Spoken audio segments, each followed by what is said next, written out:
So my name is Seonhong Min, and I am a Ph.D. student in Seoul University.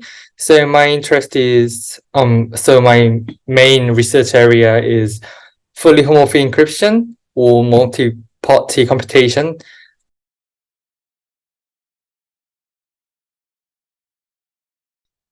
When I was in bachelor's degree, I took a lecture from Jung-hee Chun, who is one of the author of the CKKS scheme, and he introduced us about CKKS, and at that point, he had some kind of application called Kodongi. So it's about so basically you can track people's so you can track the people with COVID, so you can check your route privately to those COVID people so that you can keep yourself safe. So that was the first time I've ever heard about FHE, but I didn't so I barely grasped the idea until I started to learning about FHE itself.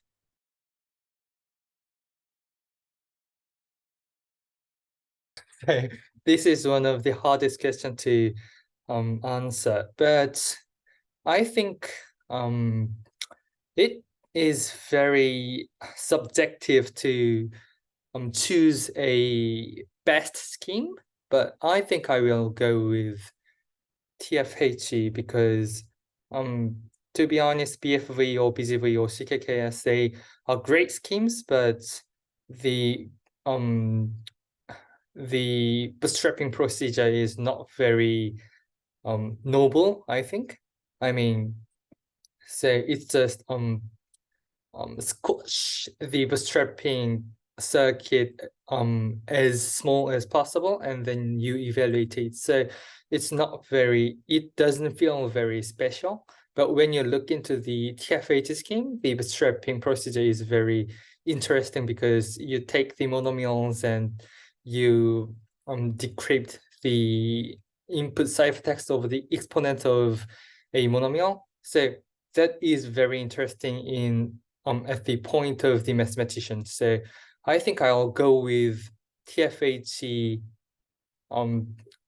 in terms of interestingness.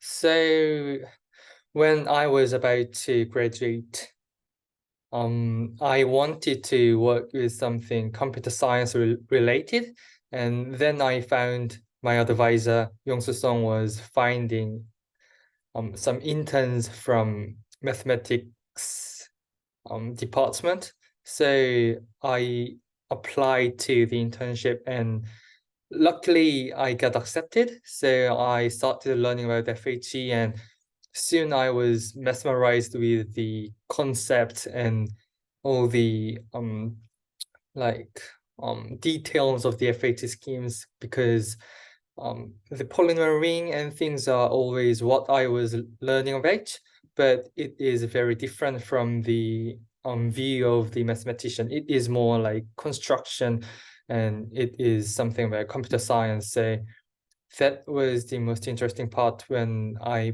first knew the FHE. So that's why I started learning about FHE and I chose to um, study and research in FHE.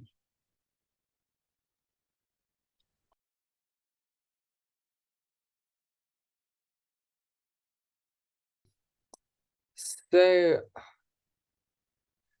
the biggest challenge was that there are too many things to know when you really want to get into the details of the FHE schemes because, for example, it's easy to learn the LW problem or RLW problem or the um, like the very vague idea of BFV or CKK scheme. But when you get into the techniques that are used in the FAT, for example, gadget decomposition or spatial modulus. They are very those were one of the hardest things to really know and understand it. So I think the mathematical part was very easy for me, but to combine them into a single FAT scheme was very hard to me.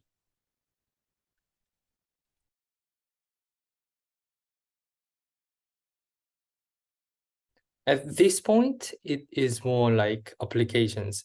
So for example, people want to do some kind of AI stuff or computation or multi-party computation, that kind of things with FHE, but and they don't really want to FHE more efficient or make another scheme. So I think it's more leaning towards the aspects of applications and using FHE. Also, people started to monetize FHE. For example, we have now two big companies like Zama or Cryptolab, and there are a few people who wants to do things with FHE, and big companies are moving. So I think it's leaning towards the application area more than construction.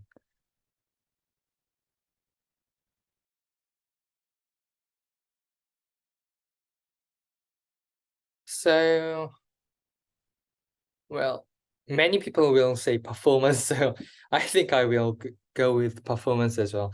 So for example, TFHE and CKKS are like considered to be the most efficient schemes now, but still the bootstrapping of CKKS scheme takes about 20 seconds in Latigo library.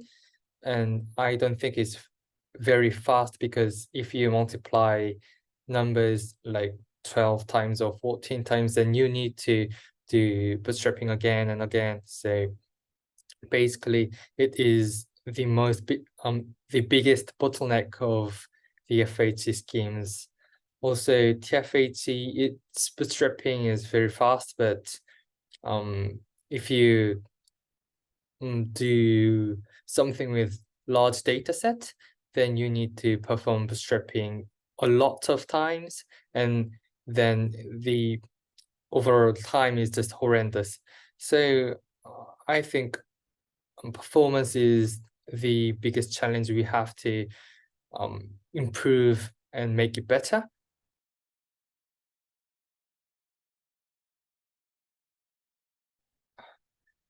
Don't give up until you really understand what you are doing, and just keep yourself motivated to do something in FHC, and don't give up and just keep doing it. Then eventually you will find something that is breakthrough, and you'll be a very renowned researcher in the future.